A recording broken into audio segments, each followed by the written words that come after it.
Hello, and welcome back to Kim Reads as we continue with Maryellen taking off. Flying Machines, Chapter 6. Boom, thumped the drums. Toodle, toodle, toot, blasted the trumpets. Whoosh, snap, flash, flutter of flags in the warm Memorial Day morning breeze. Hooray, cheered the crowds lining on the streets as Maryellen waved to them from the mayor's convertible. It was not easy to have stage fright in the parade because she didn't have to say anything. Even when the newspaper reporter had interviewed her before the parade, all she had to do was say her name. The mayor told the rest of the story about her show. Then the newspaper reporter took a photo of Maryellen and the mayor sitting in the convertible. On the side of the convertible were signs that said, Maryellen Larkin, youngest March of Dimes fundraiser in Daytona Beach. As the parade moved on, Maryellen could see the silvery flash of batons and the flash of cymbals up ahead as the high school marching band led the way. Colorful balloons bobbed in the air and people tossed confetti. There was a fleet of fire engines, floats decorated with crepe paper flowers, a man dressed as Uncle Sam on stilts, and the clouds riding tiny bicycles. Maryellen smiled and waved as she passed the reviewing stand, which was decked out in red and white blue bunting. Maryellen's smile grew even wider when she saw her family lined up along the street. Mikey was on Dad's shoulders. Mom held Tom up so he could see, and Joan, Jerry, Carol, and Beverly stood all in a row. The Karens and Angela were there too, and Davy and Wayne, all wildly waving little American flags. Hooray, Ellie, they shouted. Hooray, hooray, hooray. Waving to them, Maryellen thought there could be no happier 10-year-old than she was in the whole world. On the last day of school, the students could barely contain their exuberance. Mrs. Humphrey tried to keep the classroom quiet and orderly, but it was like trying to calm a herd of wild horses. When the classroom came in front of recess, Wayne jumped in his chair and chanted, No more pencils, no more books, no more teachers' dirty looks. Oh, Wayne, said Mrs. Humphrey, how I will miss you. Everybody laughed because they knew that Mrs. Humphrey meant the exact opposite of what she said. As the next period began, Mrs. Humphrey was clearly glad to turn the class over to Mr. Hagopian, one of the 5th grade teachers.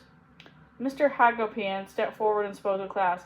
Because you are going to be in the 5th grade next year, you are eligible to be in the science club, Mr. Hagopian announced.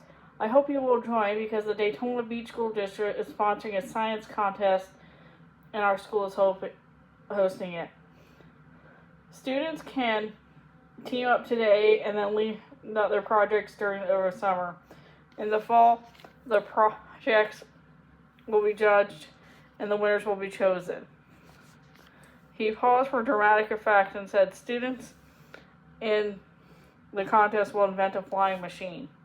Ooh, said all the students murmured as an electric current of excitement ran through the class.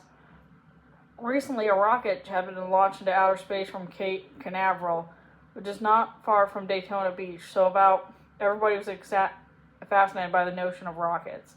Wayne stood up and ruffled his hair and made his fingers into eyeglasses, pretending to be a mad scientist inventor. Just as he had in Maryellen's polio show. I will win, he said in a fake accent. Everyone laughed until Mr. Hagopian gave Wayne a withering frown. Wayne meekly slid back down into his seat. Mr. Hagopian went on. All interested students are invited into my classroom after lunch today. Maryellen wished after it was lunch already. She felt so fired up about the contest. With a gentle swoosh, a paper airplane landed on her desk.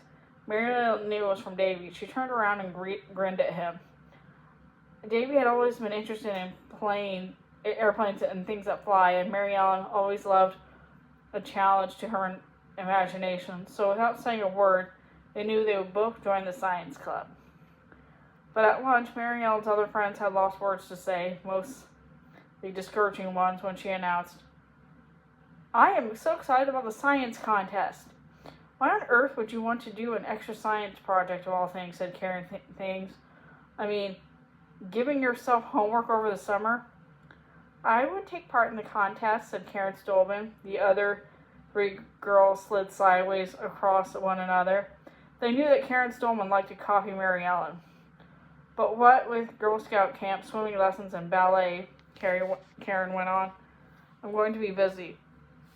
I think the contest sounds fun, Angela said. I'm going to Italy to visit my relatives, so I won't be able to meet with the team over the summer. Maybe I'll join the club in the fall, though. Not me, said Karen King. Watch out, Ellie, she cautioned. You're not going to know anybody in the club. Probably the only kids who will show up at the meeting today will be older boys. I bet that's right, said Karen Stolman, and there'll be drips who read science fiction comic books. Maryellen's enthusiasm wavered for a moment. She understood that Karens were warning her that if she joined the science club, she would be regarded as strange. Most kids thought it was weird for girls to like science. Just then, Davy tapped her on the shoulder. Come on, he said. He looked so excited that Maryellen's doubts disappeared. See you later, she said to the Karens and Angela as she jumped up from the lunch table to follow Davy. Her enthusiasm was only slightly dimmed by the fact that Wayne, wearing his helicopter beanie, was glued to Davy's side as always. Maryellen was a little embarrassed to walk into Mr. Hagopian's 5th grade classroom with Wayne spinning the propeller on his beanie, because she immediately saw that the Karens were right. Most of the kids were boys who were going to be in the 6th grade next fall. There were only 2 other girls there. Settle down, kids, said Mr. Hagopian. Today, I'll divide you into teams. Your task at the first meeting is to brainstorm. Over the summer, you'll flesh out your ideas. Your team will choose the best idea and build your flying machine in the early fall.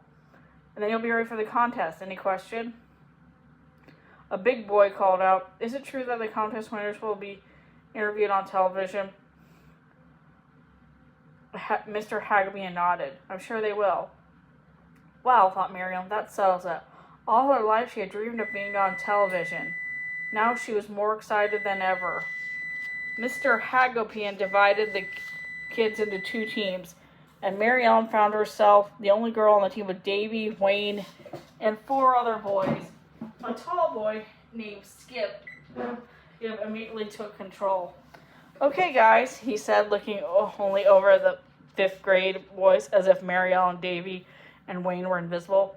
Let's just save time, and I'm, say, the captain of our team. We'll call ourselves the Launchmen. Just a second, Maryellen protested. Don't we get to vote or anything? She looked around, but only Davy seemed to share her indignation at how bossy Skip was. Skip glanced at Maryellen. You take notes. He handed her a piece of paper. Right on the back of this. Notes? But why? Maryellen stammered, taken aback. It was bad enough that Skip had dismissed her, and Davy too, lumping them together with helicopter head Wayne as lowly, still really 4th graders. But by casting her in the supporting role of secretary, Skip made it seem as if she were not an equal member of the team, but somebody who was only there to record other people's ideas. How come I get to take notes? You're the girl, said Skip, as if the connection between being a girl and being a secretary was obvious. Well, that doesn't... Maryellen began, but the Launchmen had already launched themselves into a loud conversation about their flying machine ideas. Maryellen sighed and looked at the paper that Skip had given her. At the top it said, Rules of the Contest. That sounded important. She began to read, and she said she saw one particular rule that she thought the rest of the team needed to know about. Hey guys, she said you should, but no one listened to her, so she gave up. Maryellen loved to doodle, so she listened. The boys pitched their ideas. She made sketches on the blank sides of the rule sheets of what they were doing. She was quicker and better at sketching than writing. Her handwriting was never very good. Besides, she was not going to take notes, no matter what bossy Skip said. Let's make bird wings, said one boy. I'll strap them on and fly.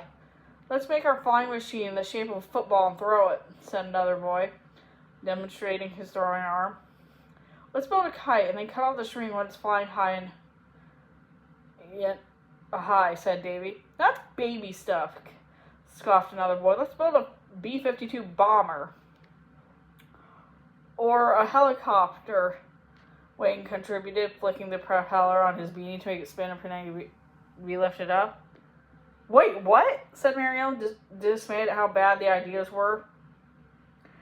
Davy's kite idea was the only idea that sounded the least bit practical. The boys weren't listening to one another, so they certainly wouldn't have listened to her. Maryellen was relieved when Hagopin called out, "Okay, kids, let's go back to your classrooms. Let's meet at the same time next week at the public library. See you then." Maryellen folded the paper with the rules on one side and her sketches on the other side and put it in her pocket. As she and Wayne headed back to Mrs. Humphrey's room, Davy asked, "How come you're so quiet during the meeting?"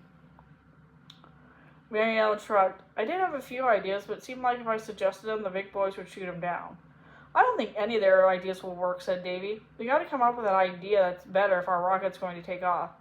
"Taking off is only part of the contest," said Maryellen. "The winner has to stay in the air the longest. It's in the rules. If the launch men ignore the rules, they'll be loser men for sure." And that's the end of that chapter, Sealy.